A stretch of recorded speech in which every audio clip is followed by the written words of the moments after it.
Hello, everyone, and welcome to the Pillow Talk podcast. I'm delighted to be here today with Emma. This is going to be a really interesting journey for you guys today because we're talking about something slightly different. This is going out live on Facebook, LinkedIn, YouTube, and possibly Instagram, and a few platforms that I'm far too old, Emma, to know about, like TikTok. So we are going to be talking today about accessible tourism, but when looking at this and chatting to Emma a few months ago to arrange this, it's a lot more than that. So I want to get that described in her words. Accessibility, inclusion, disability around properties and building a business alike around that. So Emma and I crossed paths months and months ago. I loved her story and I had to get her on the podcast. So I'm going to pass to Emma for a nice introduction about yourself and your background, and then we'll go into the business next. Okay, wonderful. Hi, everyone. So as Scott was saying, my name's Emma. I'm here from my business. It's called Perfora, and Perfora is all about improving accessibility across multiple industries. I have quite a strong focus on tourism, but we are also looking at hospitality and public venues all around Scotland. I provide specialist accessibility consultancy, and that can include audits and training and also strategic guidance for organisations that are looking to become more inclusive. And the key part of my work kind of involves advising hotels and visitor attractions and local authorities on accessible design or assistive technology and also inclusive service delivery. On top of that, I am one of you. I am a host. So I have my own short-term let as well that I've been operating for a number of years now. I think we're now hitting our 4th year as a let. And this has allowed me to be able to provide a practical demonstration of what inclusive accommodation should look like in the modern world. And we'll go a wee bit more into why I'm using a term modern world instead of traditional world as well, because there has been a shift. And I think it's really important that we recognise that and look at that. Lovely. Right, so you're an expert in your own right around the accessible tourism space, doing consultancy, helping people do that. But you've woven this into your own business and your own, we'll call it serviced accommodation life as well. So I have put accessible tourism, which is kind of the overall aspect of this, but there's words like inclusion and accessibility kind of thrown about. If you were looking at something from an accessibility and inclusion and disability viewpoint, give us a little description on that to make sure that the viewers understand what it is you do. Yeah, so of course, it can feel like a very heavy and a very big term when we're using things like inclusion, accessibility, disability. But really, when we break it down, all we're looking at is equitable access for everybody, regardless of what their ability is or if they have something that they find challenging, if there's a barrier. So inclusion really is kind of looking at the equitable access, whereas accessibility is what are the barriers that we have to overcome. So how do we overcome that? What are the strategies that we put in place? And then if you want to really kind of break it down a bit more as well, disability itself. So the best way to know about disability is from the Equalities Act of 2010. The definition of that is about people who have impairment or a substantial impact on their day-to-day life that's likely to last more than 12 months. So in the past, the Equalities Act used to cover people who had temporary impairments, such as broken bones, and also pregnancy, but that's no longer covered under the Equalities Act. So there has been slight differences and slight changes in the terminology of what is classed as a disability as well. Lovely, beautiful. And guys, this is, if you're watching live, you will be seeing this live on Facebook, LinkedIn, YouTube, and please ask some questions, share some comments. If this is a strategy that is working for you, if this is something you're interested in, then put your details below just so that we can bring the comments and questions over into the screen for Emma. While we have an expert here, please take advantage of that. And if you happen to be watching on a replay at some other point, Emma will put contact details in here before we leave. So please make it as interactive as possible. And we're going to chat away. So when we were chatting previously, we were looking at serviced accommodation as a very broad term, but doing serviced accommodation, people jumping in to do rent to rents, and I spoke about future-proofing a business, and one of the elements was having an edge, having something that makes you different, and niching down into something rather than just launching properties into a market that may already be saturated, may already have oversupply, which is why speaking to you and having this conversation publicly stood out to me, because I see as a managing agent, lots of people just getting a property, sticking it on. They don't really put any thought into who the target market is. And even if they do, it's like, I want tourists. But we need to break it down a little bit more. If we are building future-proof businesses, we're doing something cool in the space that is going to be here and being able to compete. So your business is all about giving consultancy and advising other people. But if you were building a business of more properties and building accessible properties as a market niche, tell us about how you would go about that, and actually who would be the people we would be serving at the end of that. Because accessibility is quite broad. So what would your strategy be, or what's your plans for your short-term rental business? Yeah, so absolutely. I mean, there is a huge market here and huge potential. So there's a massive supply and demand gap in accessible tourism. At the moment, the demand for accessible accommodation is 10%, but the supply is actually only 7%. Now, I know that 3% sounds really small, but actually that equates to about 2 million rooms. So there's a 2 million room shortage in a tourism specifically for accessible properties. One of the problems that a lot of people start out in hospitality, accessibility, thinking about is the previous model, the traditional model and understanding of accessibility and disabilities. And the traditional model was that accessibility meant to be wheelchair friendly, but actually only 8% of the disabled population use a wheelchair. So if you're still continuing down that path as a host with that concept in your mind, you're missing out on 92% of the disabled market. So if you're thinking about moving into accessible tourism, you're going to really fall short of the target there, especially with your target audience. So to think about that other 92%, you need to think of it as a more modern concept, in that accessibility is now pan-disability. And pan-disability includes people not only with wheelchair access, but other types of physical limitations, so limited physical abilities, including limb shortages or limb impairment, should I say, sensory impairments such as visual loss, hearing loss, neurodivergence, which is your autism, your ADHD, your intellectual disabilities as well. So there's a whole host there. Not only are you then catering for people with disabilities, you're also catering for the family market, and you're also catering towards people who are retired as well, so that over 60 market as well. So when you're kind of thinking about accessible tourism, there's a huge market there, and the spending power of this market actually equates to £600 billion. And accessible tourism takes about £15 billion from that spending pot that's available. Now, that's the combined expenditure of the purple pound, which is the disability community, and the grey pound, which is the retired community. Yep.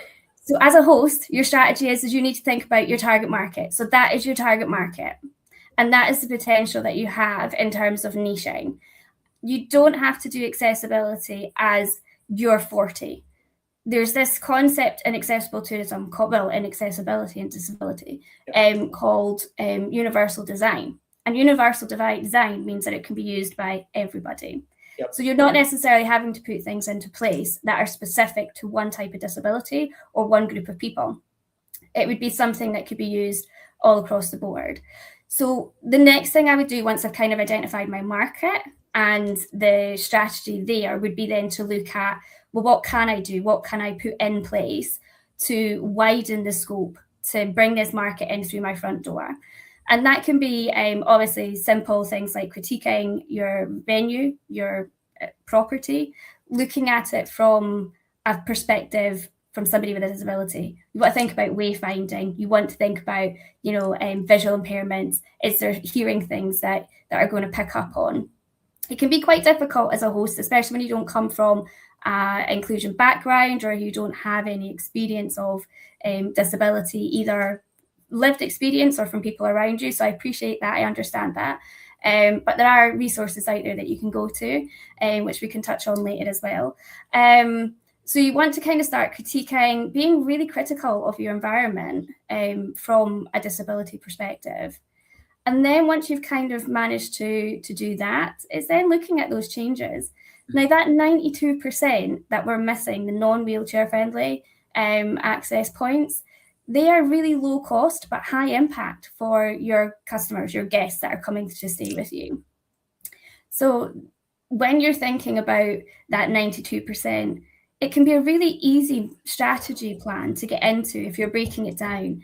When it comes to the wheelchair friendliness, that's when you're looking at your big expenditures, your higher cost infrastructures that you're having to put in place, like widening door frames and putting ramps in place, that kind of thing. And that's where the costs really come in. So my strategy would be to start off with your low cost, high impact. Start maybe picking like one type of disability and work towards making it better for that group of people, that niche. And then once you've managed to do that, then use your revenue to then move it to another scope and just build on it and keep building. Disability inclusion isn't one of those things where it's a one touch point commitment. It's an ongoing sustainable commitment that needs to keep on moving and keep on improving. And it's something that you keep on building on. And you can do that through your revenue. So this year you might decide to just be accessible for people with visual impairments. And you really work hard and you hone in on that. And they're really low cost but high impact features. And you'll see your financial return because you'll start getting those types of guests through your door. And then you'll start reaping the benefits of being in that circle of accessible tourism. Then you use that revenue, and then next year you say, right, I'm going to be more accessible for people with hearing impairments. So I'm going to start going down that road. And you copy that kind of pattern and that repeat, you just repeat it basically. So until you've got to the scope that you can get to. Listen, I love that because you've obviously put a lot of thought into this. You know your market statistics, your market share, addressable market, all of that. So very, very well researched in this business model. And I like what you said about reinvesting your profits. We had a call or a training thing yesterday, I believe, and somebody asked, well, how much should I put back into it? Maintenance. And I said, well, you probably want to be, depends on your business model, but putting some of your profits into improvements. So maintenance is staying still, repairing things, but then improvements. And again, the example I used for that call was, well, you get outside Jenga and Big Connect 4 for outside, all of these things to improve the guest experience. But you're taking it a level beyond that and saying, well, not only are we improving the experience, but by reinvesting the profits year on year, if you can afford to do that, you're not just making the experience better, but you're opening up to more and more demographics, which should be leading, and more features, which should be leading to higher occupancy levels, higher nightly rates, therefore more profit at the end of the year. Yeah, absolutely. So a lot of the benefits, especially in accessible tourism, you do end up with less off-season slumps. So if you're one of those hosts out there right now and you're experiencing slumps as we're coming into the winter, people with disabilities and even the older generation, they prefer to travel off-peak. So they'll help actually fill those slumps. They'll also fill your midweek slumps as well. You normally get longer stays. So most people with disabilities will travel for between 2 to 4 days, sometimes even longer, but it's a minimum 2 days. So if you're a host out there that's getting lots of one night bookings and you're thinking, how can I increase that? This could be the kind of strategy for you as well. You also have a very loyal market in disabilities as well. There's a lot of word of mouth recommendations. There's a lot of networking that goes on. One of the big things that you can do today that's going to be free for you is that you can go into Facebook, you can find these groups that are specific for disabled travellers. You can actually start engaging with them, finding out, and just by monitoring, you don't even have to have conversations with them, but they freely give up this information about where's really good. If somebody's recommending something, click on it, go search them, find them out, find out what it is that's made them good, and can you replicate that with what you're doing? And you're also going to hear the voices of them, firsthand. What are the problems? What is it that actually matters to them as well? So that's a really good thing that you could actually take away and do today. You could start that tomorrow. Just start joining these networks, join these groups, and start engaging with the disability community and start engaging with your audience to help you build what it is that you need into there. And you'll notice on there, everybody's like giving recommendations for where they've just been. You want to be one of those people. You want them to turn around and say to you, I recommend you. And that's an amazing thing about this industry, and we spoke about oversupply. But if you have an identifiable market, meaning like, well, if I had to go and just have an essay and wanted to get, where do I find contractors? Maybe I'm in the forums. If I wanted to find people that are thinking about taking a city break in Glasgow in the next year, where am I going to get them? I'm going to need to be proactive and be out there marketing, sharing my wares. But with this is an identifiable market. Those people that are there, they're in forums and they're actually wanting to be, I'm not going to say sold to, but they're going to want you to share your amazing products with them, rather than there's somebody else punting a holiday home or a staycation. So identifiable market is pretty amazing for any business. And in the short-term rental world, if you can identify your potential guests easily and safely without spamming, I think that's amazing. I'm going to come back to what you said because I think it's really important. Having been a managing agent, having a big snapshot across the UK, across multiple property types, from studios to big places to apart hotels, there is certain areas that have seasonality and off-peak. So if we think of now, I record this in August, it's our best time, it's our most profitable time for our hosts in general. You imagine a bell curve. And in some areas, like classic seaside places, you may have an off-peak where actually you don't hit your break-even point. Historically, you could get all your money in the summer, and how people put in winter lets. Caravan sites shut in winter because that's kind of what they do, and there's 4 months off. So a business model where you can actually do the converse. So you can get your summer months, but your property is filled off-peak because by the nature of the guest, probably don't want to go to crazy busy places. Parking's going to be easier when it's off-peak. So you're giving people the opportunity to have a business model that fills that off-peak in the bell curve, longer periods, longer stays. And guys, longer stays mean lower cleaning costs over a year. Those add up. If you can save a couple of £100 a month for cleaning, you're instantly, that goes to pure profit. And also weekends or weeks, depending on your target market and how that works. So we're filling calendars here, Emma. So this is super exciting for me to hear that. It's a question I get asked all the time. How do I increase my bookings? Guys, here is one way to do that. Yeah, I think it's a big thing that hosts kind of overlook, is that in the off season, they're still marketing the wrong audience. Yep. With the season change comes an audience change. And you're still pushing that marketing for people who are still working. They're still the 9 to 5. There's families out there who will travel off peak. They don't want to travel in, this busy summer holidays. The prices go up and everything. So as a host, what you find out, what you're doing is you're offering discounts. So you're selling yourself short. Yeah. And if you can fill those rooms with accessible tourism, then you're not having to offer those discounts. So you're keeping your overhead margins that you had in the summer. Like I said, you're going to get those midweek slumps. They're going to get picked up as well. You'll get group bookings. So if you've got larger properties or multiple properties, they tend to travel in groups. And also, if you think about the retired market, as I was saying, over 60s, they have more time and flexibility available to them to travel. Why are they going to travel in the summer and pay twice the price when they can be traveling off peak and get a discount? And they're the ones that are actually traveling at that time, and they're rubbing their hands going, yeah, thank you very much. And we're losing out. So yeah, you need to think about, in those slumps, who are your market? Who is actually traveling, instead of trying to convince people who can't travel to travel? You're saying some really interesting things about booking trends as well. So what I would imagine is, again, certainly after COVID, the last few years, we have meetings with both Airbnb, but certainly booking.com, and things are last minute. People would be booking, if you think of years gone by, you'd get your catalogue, and I'm talking decades, you get your catalogue, you'd book it, you'd pay your 25% deposit, and then 3 months before, you'd be booking a year in advance. Booking trends for a lot of areas in the UK are last minute, and we record this on a Wednesday. Well, people could be booking on a Wednesday for a Friday, and that leaves operators with empty calendars, no future bookings in place. So again, you're suggesting and building a business model here would I be right in thinking that people with accessibility issues would be booking a little bit further in advance? Yeah, they do, absolutely. Yeah. I've witnessed it as a host. I have a family. I've had a second job before I started Perfora, and I used to get a lot of even on the day bookings. And we were getting a lot of 1 day on the day bookings. And that was a lot of work for me to take over, having to do the turnovers of that, having to kind of balance the children and my job. And it was really, really difficult. And predictability is really important as a host. It just makes hosting so much simpler, so much easier. So accessible tourism, the people that are already in accessible tourism can actually see bookings up to 2 years in advance. I mean, it's just amazing for hosts to have bookings, and most people's calendars won't even be open in that. But if you can get repeat bookings, loyal guests, you can give somebody. And we talk about this in the first day, and I always say it when we get new business partners, franchisees.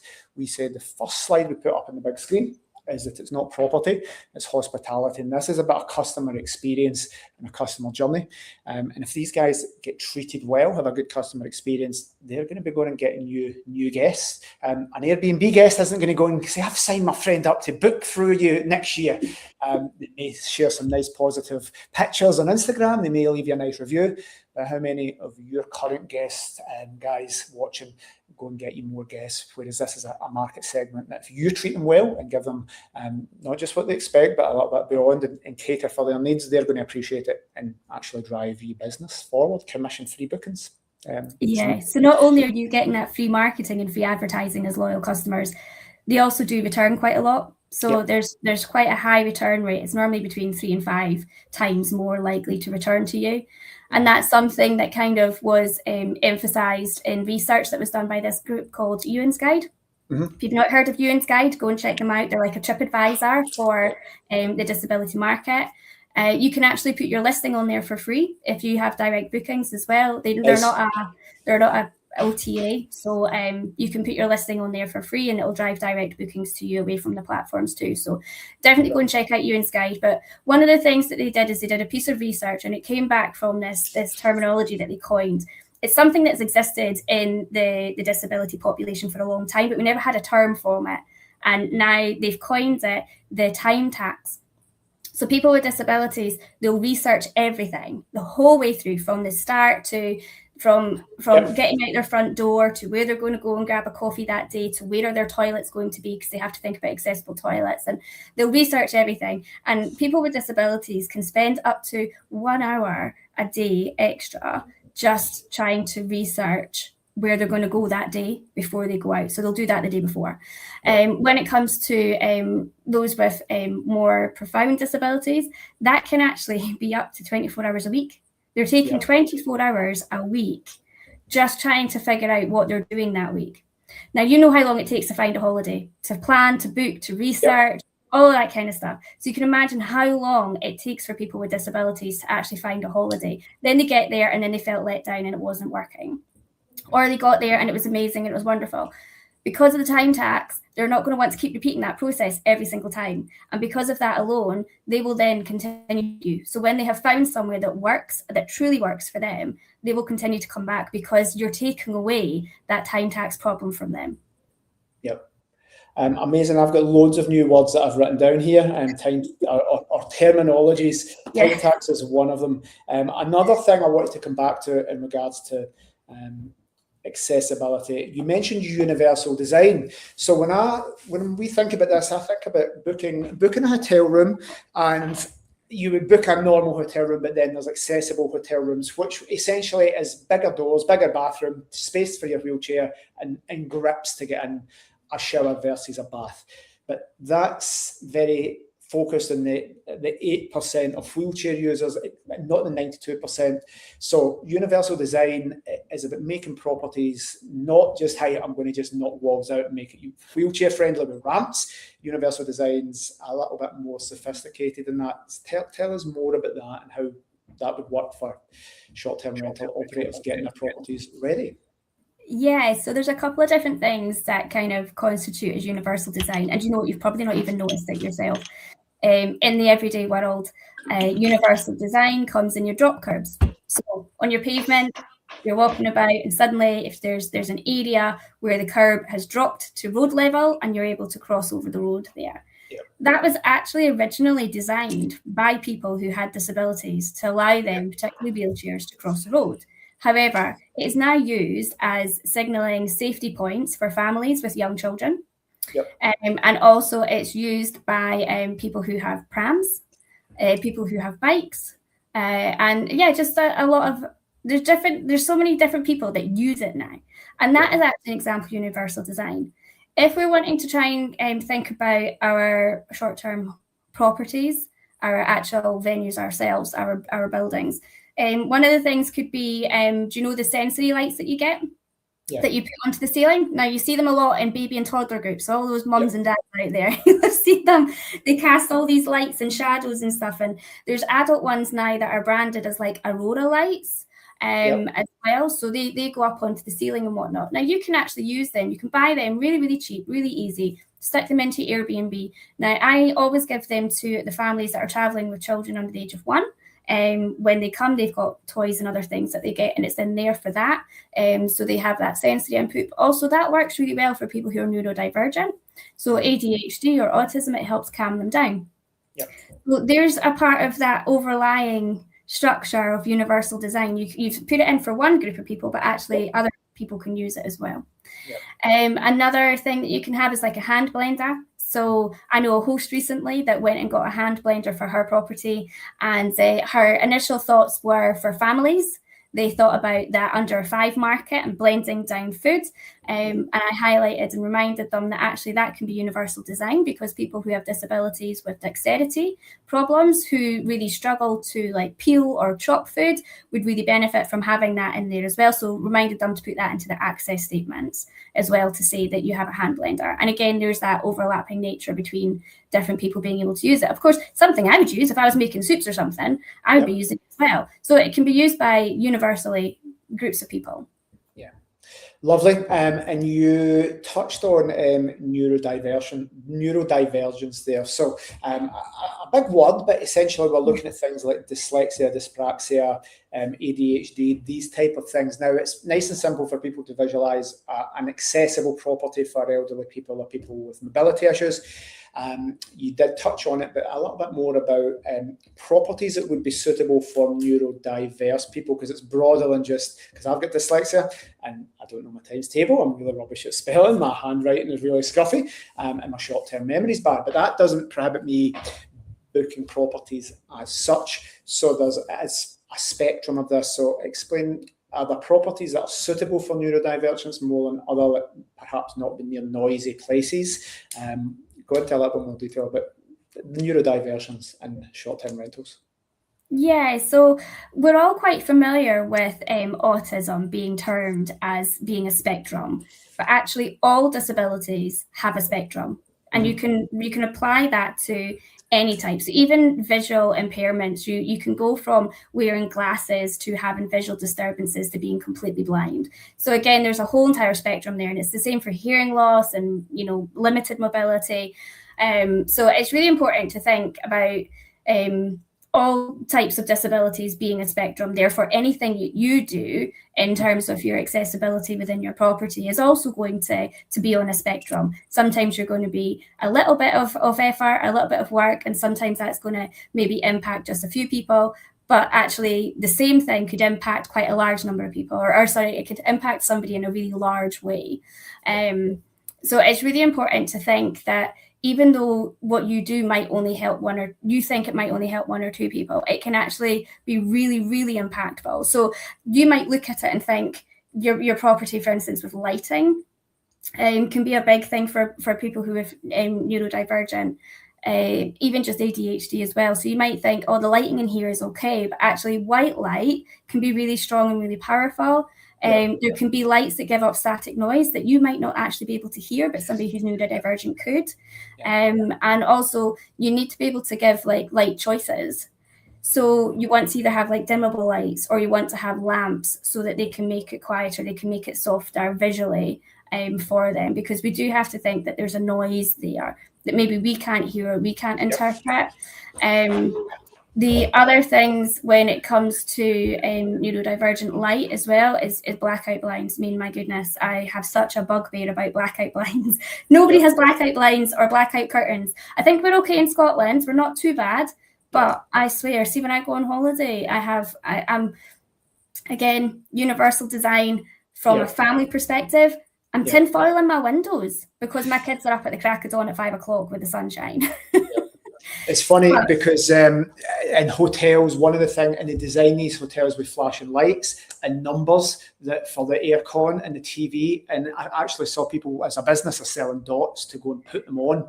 I need an eye mask, so I wake up. I follow my sleep cycles and make sure it's 90-minute sleep cycles.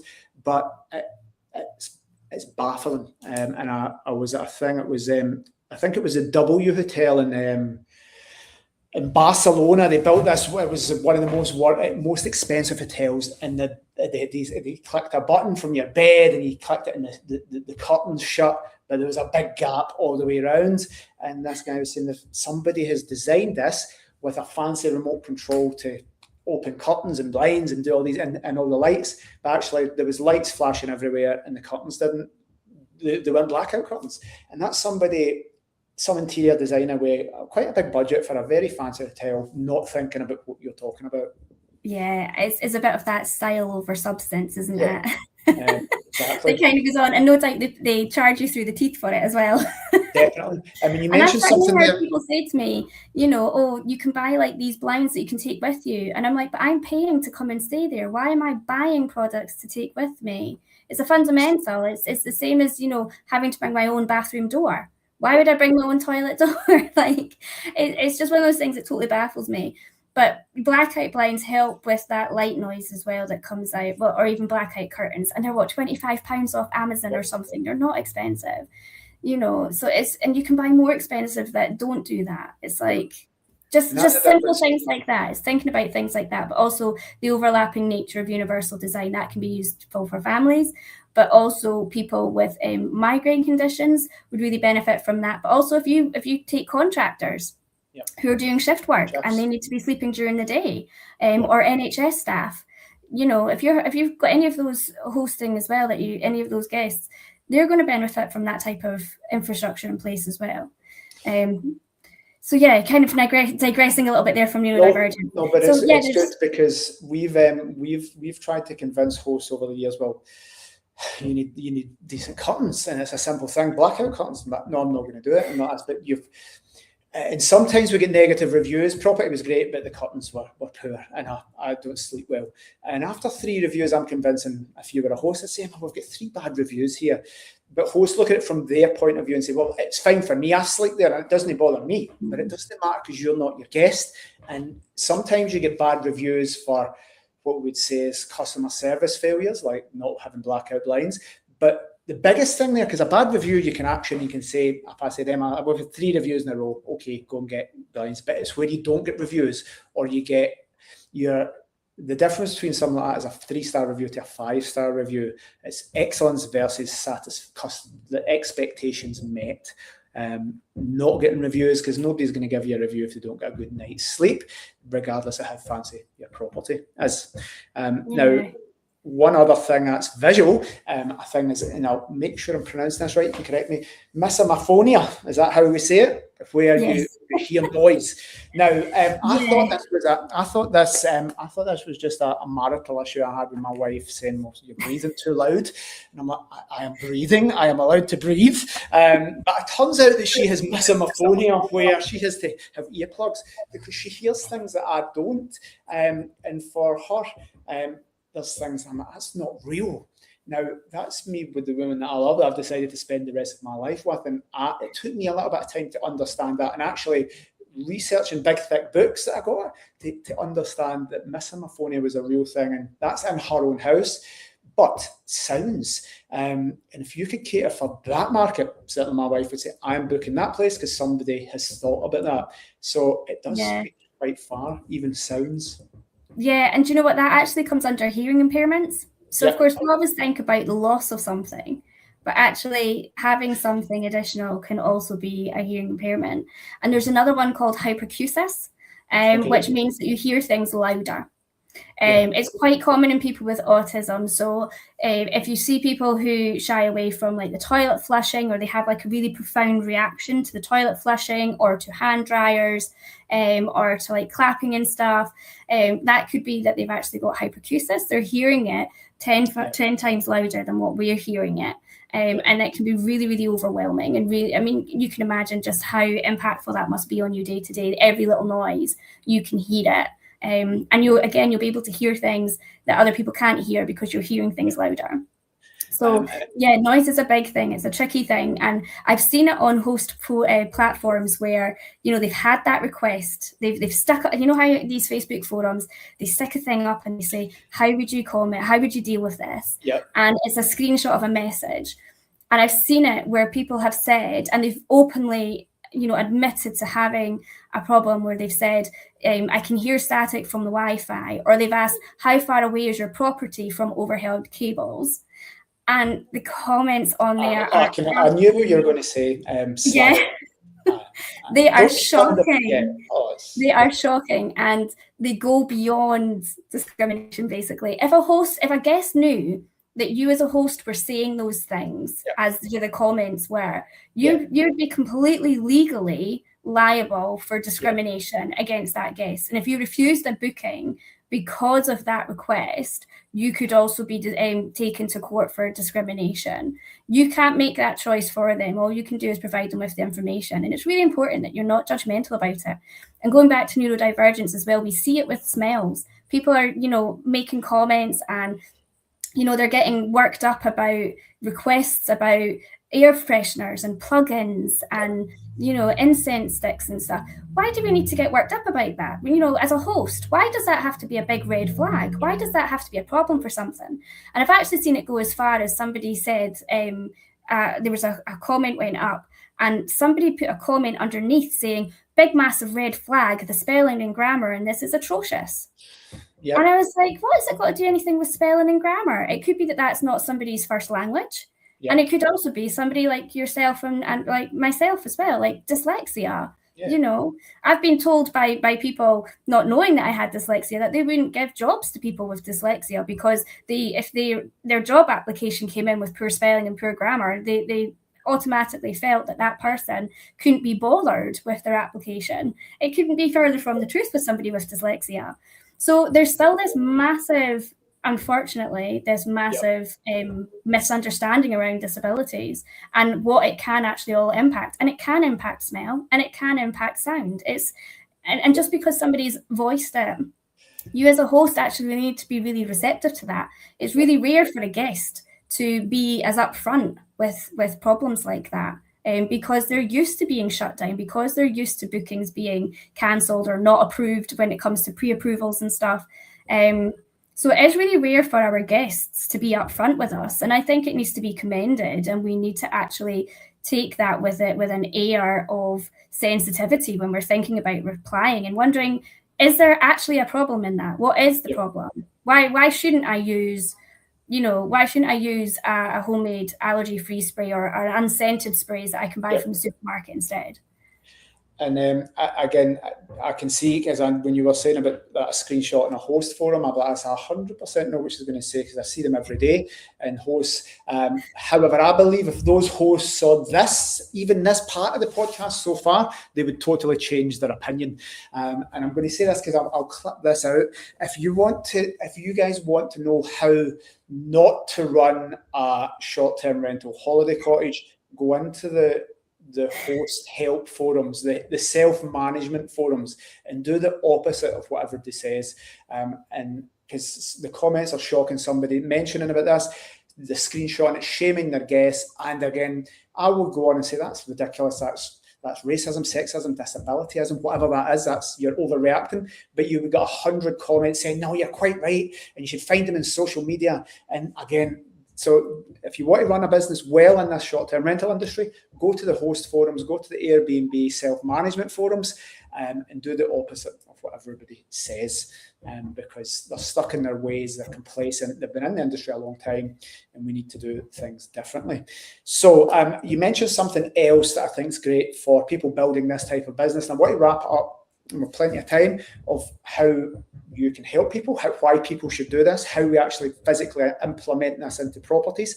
But you'd mentioned that people have carers, and there's a nice term I like to use when we're building businesses for our clients is 3G, 3 generations of people. You've got the grandparents, the mums and dads, and then the kids. Now, and this could be 4G because those kids now can have grandkids. So 4 generations, and that's a great business model. Why? Because this needs to sleep 10 people. But if you have a property that is under this business model, you actually get larger group bookings because one, somebody might have a carer or a family that takes care of them, or a carer or a family member is taking a group of similar people away on a trip. So do you find that this can actually work well with larger properties? Yeah, absolutely. I mean, you've kind of hit the nail on the head there with it. So group bookings, the uplift when you are accessible rises to between 20 and 30%. And that has been researched, and that's across UK and EU research that has happened. So that's across accessible tourism within the EU as well as the UK. So you can see an increase of like 20 to 30%. And that's because when you are able to have group bookings, you are then marketing care groups, you're marketing towards respite organisations, also charities, and then, like you say, you've also got your multi-generational family group bookings as well.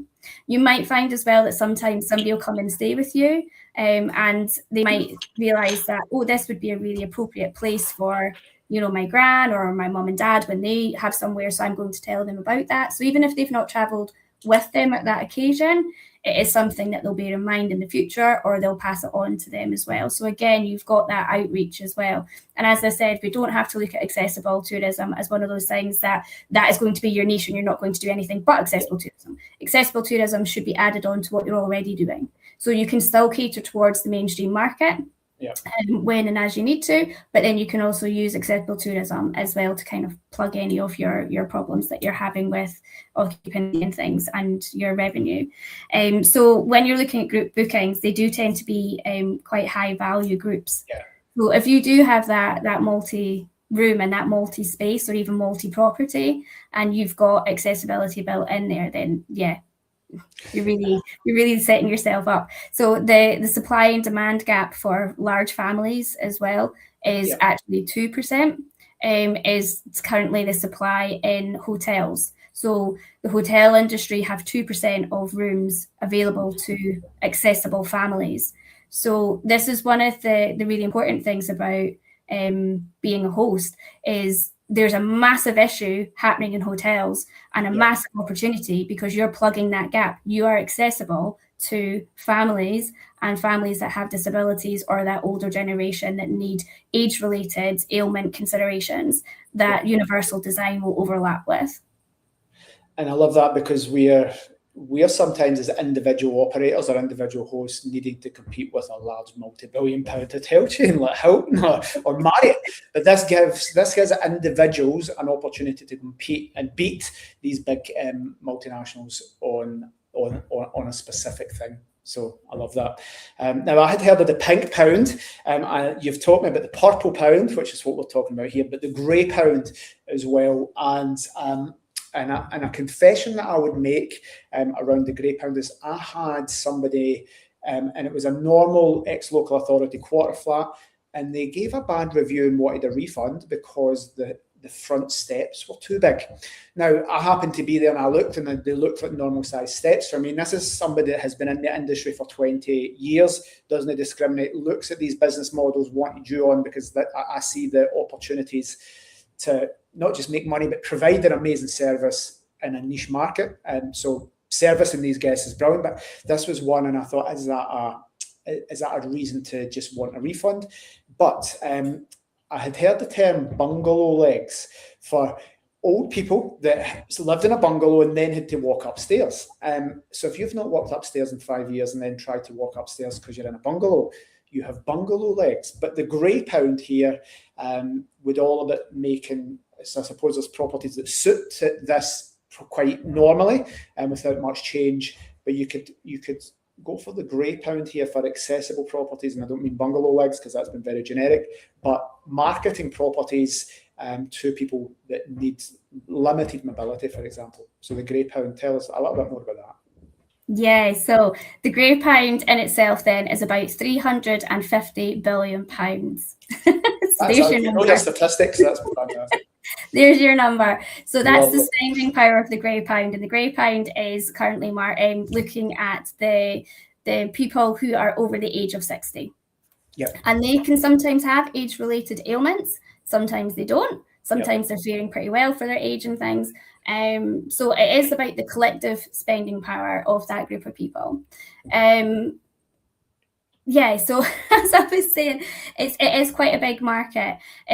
With that property that you were talking about specifically, I think there's a theory in accessibility and that we really have to kind of debunk, and I really want to kind of get it out.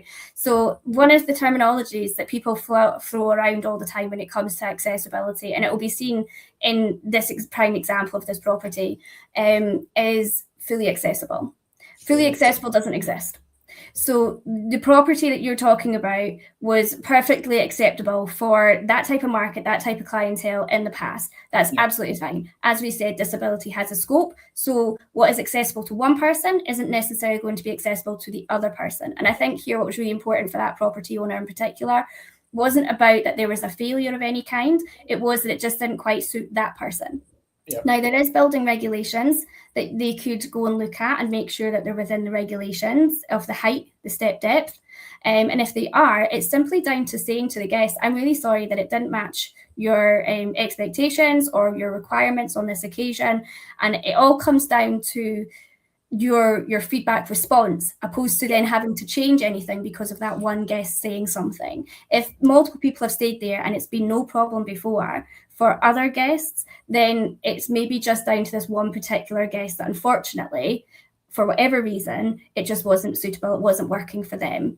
And it's just about your feedback response, opposed to having to suddenly go, oh no, there's a problem, I've got to put money and I've got to do changes and I've got to do X, Y, and Z. Yeah.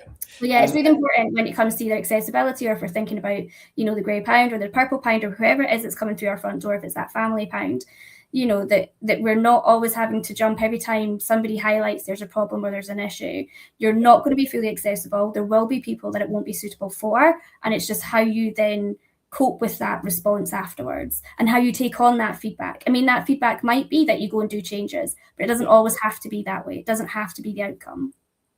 And this is a great point, because we were talking about, well, we may not make changes in that instance because of the step height is legal and it's just one person out of, let's say, 1,000. But one of the things we did take from that was tightening up our check-in details, our guest book in advance. So two things to highlight here for people watching what to do this, that actually interweaves accessibility in without any changes. Number one is giving people the information when they book. So we do a walkthrough. So if I was all my property managers, hi, I'm Scott, going to walk through the property, just to let you know it's up one flight of stairs.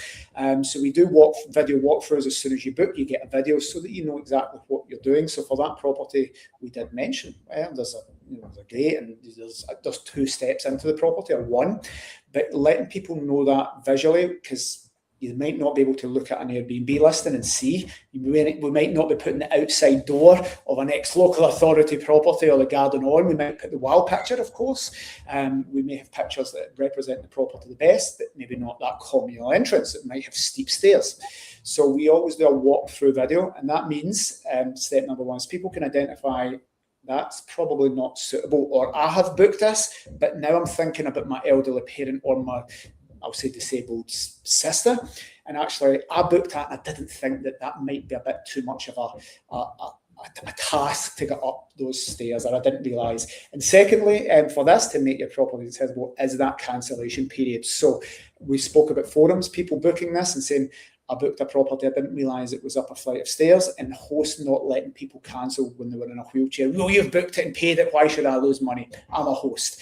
Well, really, if we're getting into the spirit of providing amazing customer service for people that need it and special circumstances, somebody should be able to book and cancel within 24 hours. If they then discover, maybe they're chatting, maybe they've seen the videos and they say, I didn't realise that had 2 flights of stairs, or it was near a main road, for example. So the videos to check in, and the cancellation period's been a little bit more flexible, or been very flexible at the start.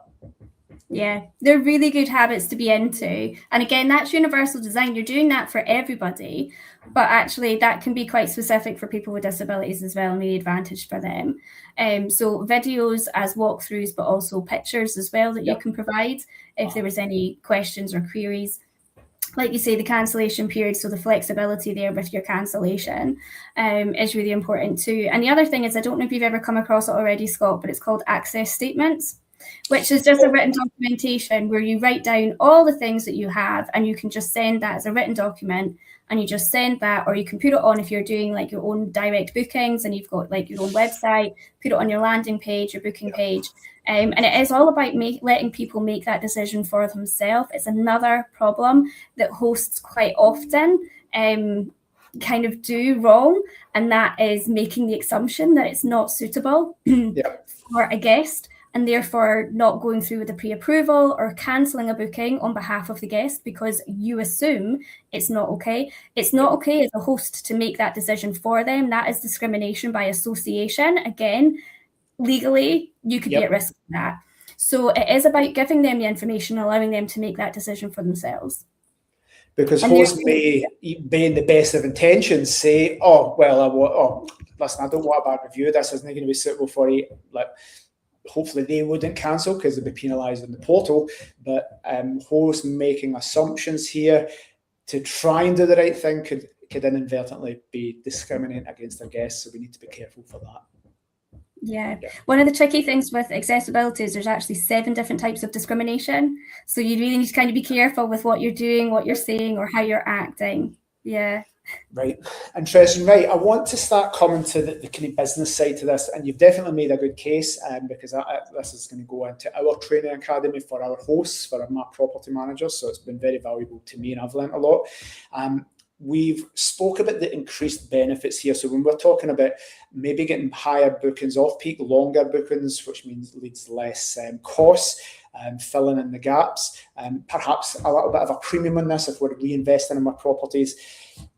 What's your thoughts around this and the return on investment for any changes that hosts might need to make? Because all these things sound great.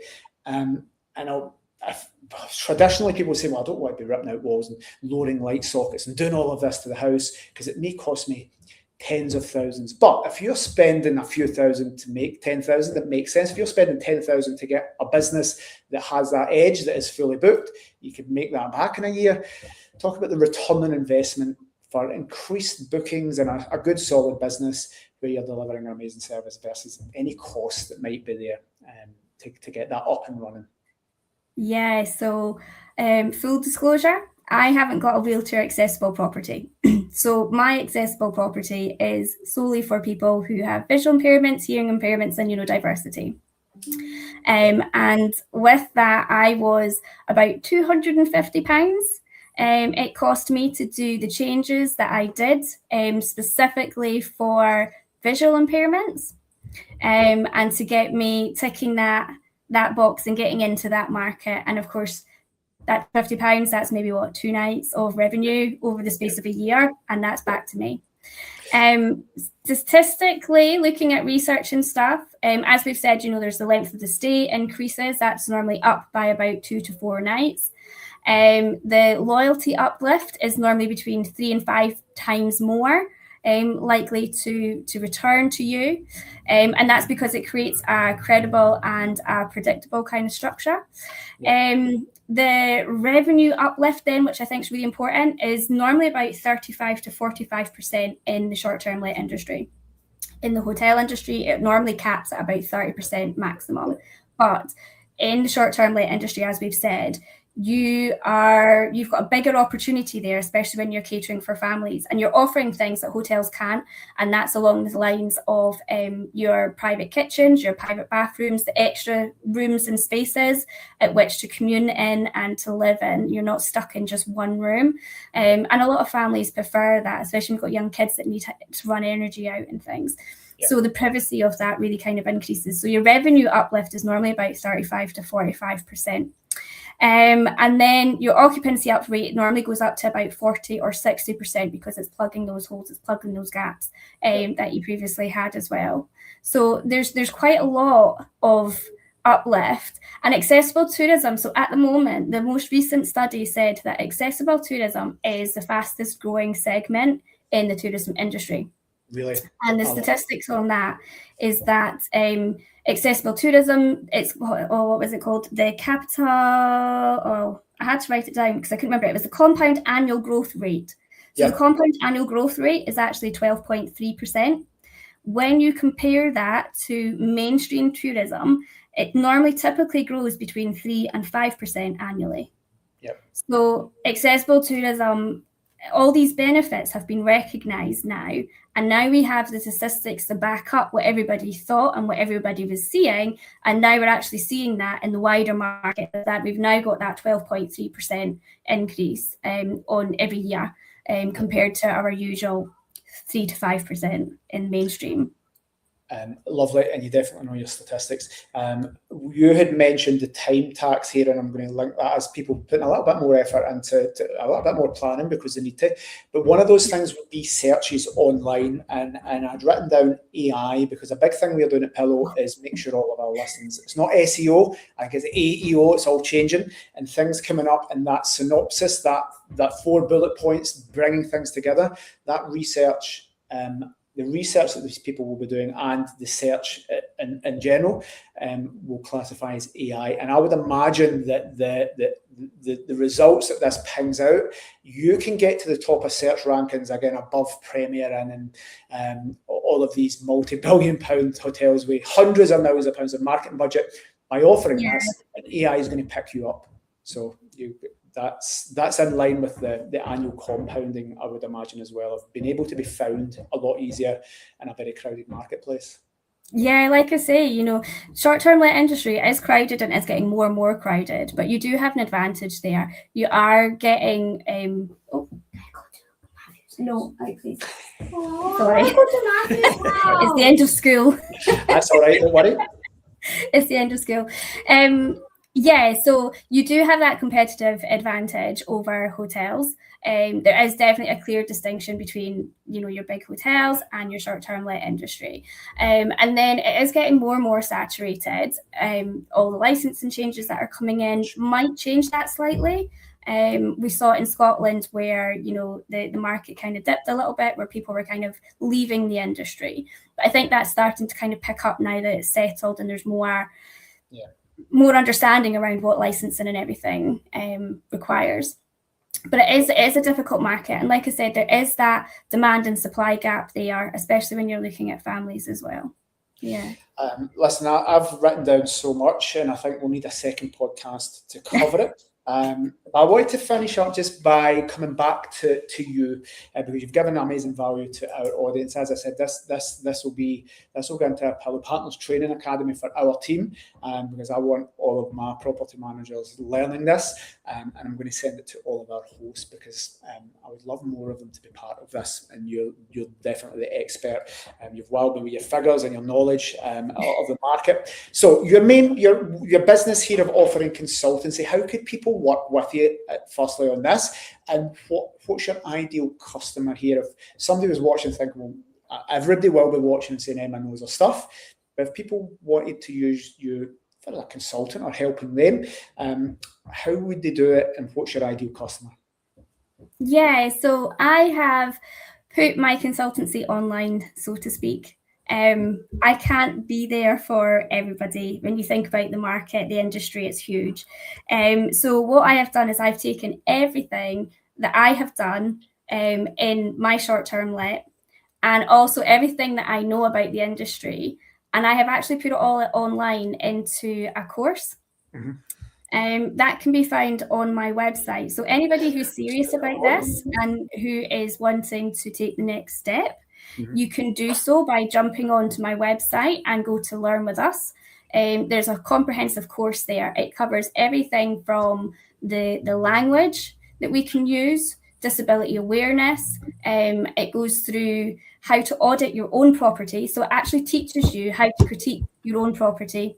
Yep. There's then checklists and guides on how to make it accessible, broken down to different types of disability. So if you are wanting to do that strategy that I spoke about earlier of picking one type of disability, doing that for a year and then doing the next one and the next one, it's been designed that you can do that. So you have your checklists to do that. It does include people who want to be wheelchair friendly. So if you are thinking about being wheelchair accessible, you can do that. It covers then how to list your property, the photos that you need to take, and where to market, which is obviously, we can't just stick it on our big OTAs. There's massive problems there. You're not going to get your market from your big OTAs. There's much smaller ones, and there's big benefits to being on those platforms as well. They don't take the same commissions. Some of them, it's like £100 for a year, and that's it. They don't take any commissions from your bookings. So there's a lot of reasons to think about these other platforms as well when you go into accessible tourism. And then it also talks about conflict resolution. So again, it's that partnership working. So when you do get feedback, sometimes that can feel like criticism. It can feel very negative, but it's about changing that mindset and realizing that this is actually feedback for us. It's really positive that you've had that communication, and how do you react or respond to that? So it really covers absolutely everything that a host would know. It's a one-stop shop with everything that you would need. If you don't want to do that, then you can still join our forum. I have a Facebook group for people who want to be more accessible, where we keep the conversation going. You can ask your questions. I'm there quite readily, offering advice, as well as the other people in the group offering advice as well of how they've overcome barriers that they've faced. Because I understand this isn't just about highlighting problems and barriers that disabled people have. We all have barriers as hosts, as an industry, as a business. So it's recognizing that there's a partnership there, and recognizing that there's problems there that you're going to have to overcome as well. How do we do that? Yep. So you've got a couple of different pieces there for moving forward. Right, so that's, and I didn't know that. I think that's fantastic. So I can just a big information depository. I love that. So that's great. What about your own property journey? Because you've got yours. Are you looking to partner with MD to, I don't know, do rent to rents, just renting a property and get great guests in? You look to help people, joint venture. Is that something you would be interested in for anybody watching that would love to work with you? Yes, so absolutely. I am looking for my own rent to rent, specifically to become more accessible for autistic families. Well, Michelle's, Just a minute. Michelle from next door. It's fine, I'll be there in a minute, okay? Sorry, it's my guest next door, apparently. I'll be there in a minute. See your guest, that's fine. That's my Airbnb guest. Nice.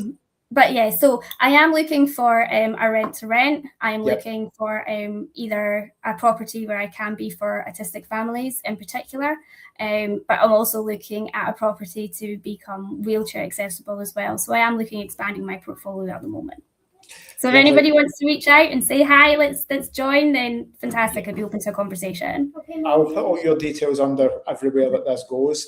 I know you need to jump off to deal with your guests because we're property managers. We need to manage property. But for those of you watching, guys, that wants to do this, you may be reluctant to take your investment property or buy to let and do this, but you wouldn't be reluctant with this Emma at the helm of this, or you shouldn't be reluctant, because if somebody's going in here to service these types of guests, this is going to be a good business model for you, being able to rent a property to Emma for 3-5 years. And I'm pretty sure if you've watched to this point, you'll know that that's going to get treated a hell of a lot better than random tenants in your property. So not only do you solve a problem for you getting guaranteed income, but also you're doing some amazing things and helping people have amazing experiences.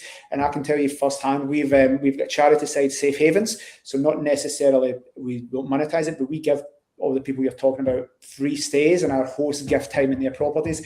And I have seen some of the properties that we have, not enough. We need to get 10 times as many for you. But we see the difference in how grateful the guests are just to get a holiday, just to find somewhere that suits them. Nobody moaning that, I don't know, the grass wasn't cut. All of these things you see online, and guests are very, very appreciative. And if you can service them right, you're changing lives as well, because there's some people with bad disabilities that have life-threatening illnesses that goes into all of these things, and giving people lifetime memories with these stays. So it's a strong business model.